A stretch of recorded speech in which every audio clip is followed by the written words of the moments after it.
Morning, everybody. Brian with Buffalo Beer Reviews, back with my first sort of brew day video in like 6 weeks. I brewed a lot of beer in 2020. I brewed 32 batches, which is a lot for one person to get through and to clean the kegs and keep the lines maintained and all that good stuff. So I took like almost all of December off. I did take all of December off, and it's like halfway through January.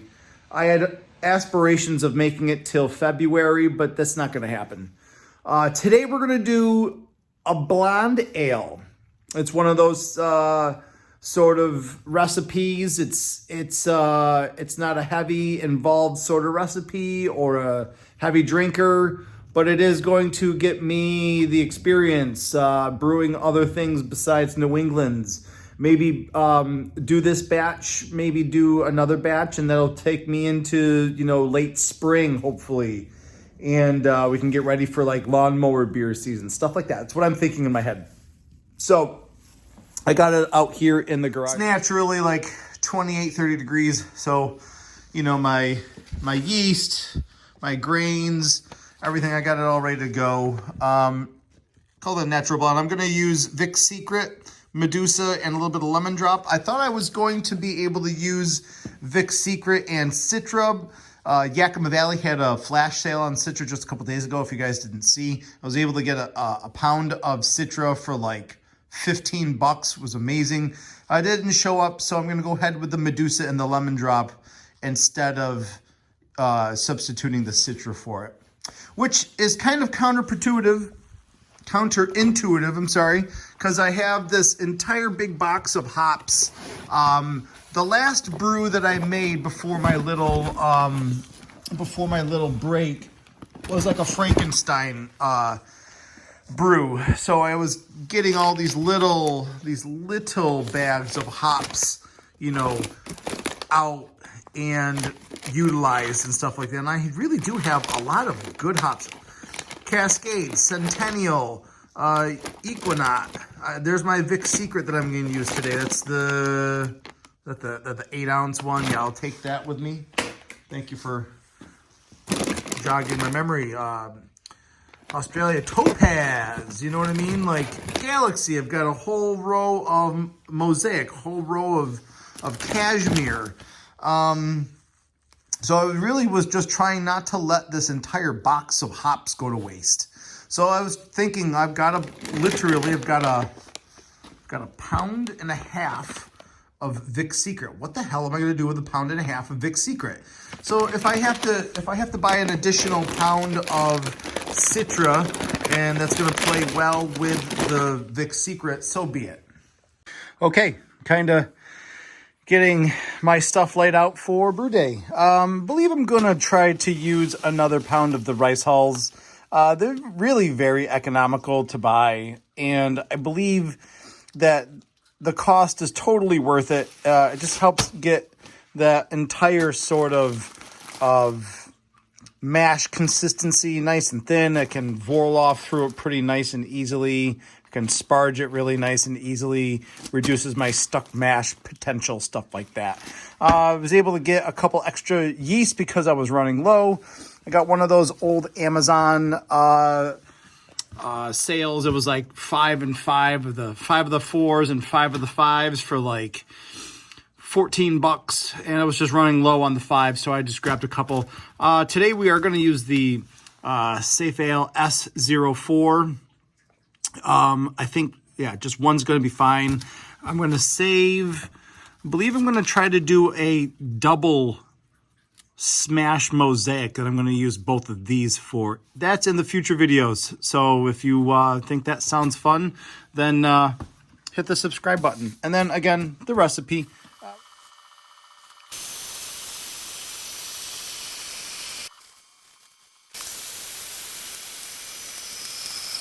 Afterwards, I think a single run through the mill is totally fine. I'm gonna grab the scissors, get the rice hulls in.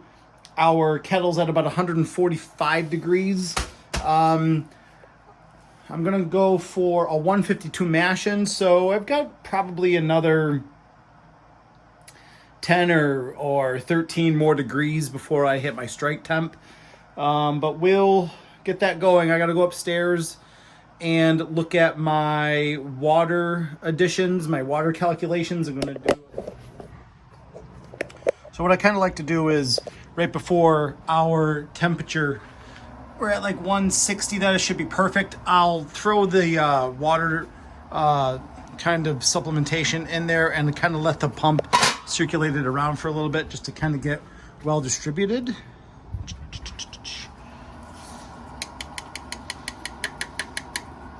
Good.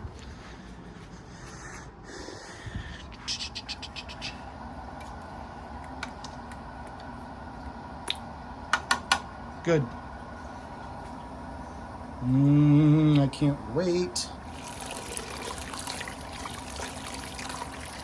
I can't wait. I'll get ready with the grain bill. Okay, so we're just finished mashing in. It's been about 5 minutes. I let everything kind of rest, get wet, get evenly distributed. And I have a nice little rolling system here with my my out throttled back with the pump out and, you know, the whole mesh basket. Do you know what I mean? You can kind of see the sort of the color it started to come out at. It's very promising. I like the paleness of it with a little bit of body. It doesn't look, you know, like a pushover sort of color so far. There's a lot left in this brew's fermentation life before it's drinkable, but you know what I mean. Excited about it. Hopefully I can let that mash bed settle. Hopefully might clear out any more of the work for me and stuff like that. So successful so far. The temperature hit. I did my pH off camera and that hit. I was shooting for 5.48 and I hit 5.5, 5.49, 5.5. It was fluctuating in between. So I'm really happy with my little water additions and my pH calculation. And I will be, I'm going to start to measure out my hop additions. I know they're not for a long time, but I'll get my hop additions set with the recipe. I'll go into Beersmith and see if I can't get my efficiency numbers starting to get generated and stuff like that. All right, guys, we are done with the mash. And I was able to pull the basket and we were able to sparge a little bit through and we were able to Vorloff for a little bit. And we came to our post-mash volume of just about 5.5 gallons. That should allow for, well, it's a hair over 5.5. It should allow for just about a half gallon of boil off during my hour boil. And since we are not doing any sort of dry hopping, there's not going to be any sort of like loss of volume due to the hops and dry hopping process. So I think just a hair over 5.5 gallons is good for this batch. And let's see if we can, let me show you this real quick. Let me see if I can show you the gravity readings. It's this really nice, pale, golden yellow, some would call it blonde, wort color. It looks really great. So let's see, I pulled a little bit to get down to room temperature, and I'm gonna do a little gravity reading. I got all of my little hop additions here, all ready to go, you know, with the recipe. So let me see what this thing is.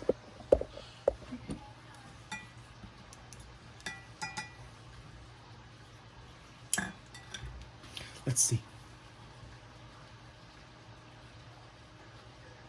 Sweet. We're already at 1048. And I'm going to plug that into here. Beersmith. estimated pre-boil gravity, they already had it plugged in at 1048. Measured pre-boil gravity, 1048. So hopefully my batch size over here is 5 gallons. My measured batch size hopefully is around 5 gallons. I can adjust that and fine tune it. And then I will go for my original gravity, my starting OG. If I hit, I'm at 1048 currently. If I hit 1050, that'll be 66% efficiency. If I hit 1052, goes all the way up to 69% efficiency. And if I hit 1054 right on the dot, which is what I'm hoping for, that will be 71.6% efficiency. So I really am shooting for that 1054 mark, which is fine. Like I said, I'm hoping to get my estimated ABV about 5.4, 5.6 percent alcohol for this blonde ale. That's about it. Gotta bring this up to a boil, and then my hop additions don't start till 15 minutes in.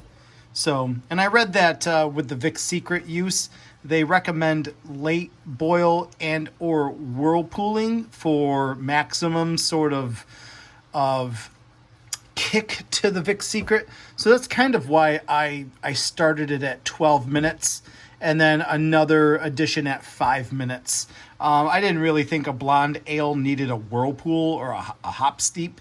So that's kind of what I did. I kind of back-ended the Vic Secret, stuff like that. So that's it. Getting cleaned up here. Got some new boxes organized. That stuff's all going out with my spent grains and all that good stuff. So, okay. Come up on 15 minutes left in the boil. Boom. Medusa. Half an ounce. 15 minutes. Let's do it. Boom. There we go. The temperature of the wort took a little bit of a hit once I put the chiller and the hop spider in. I do try to warm it up in the sink before I put it in, but we're at like 210. So I'm going to see if I can't get that kind of brought back up before the end. You know what I mean? All right. Let's do our 12-minute Vic Secret charge. 0.3 ounces. Boom. Boom.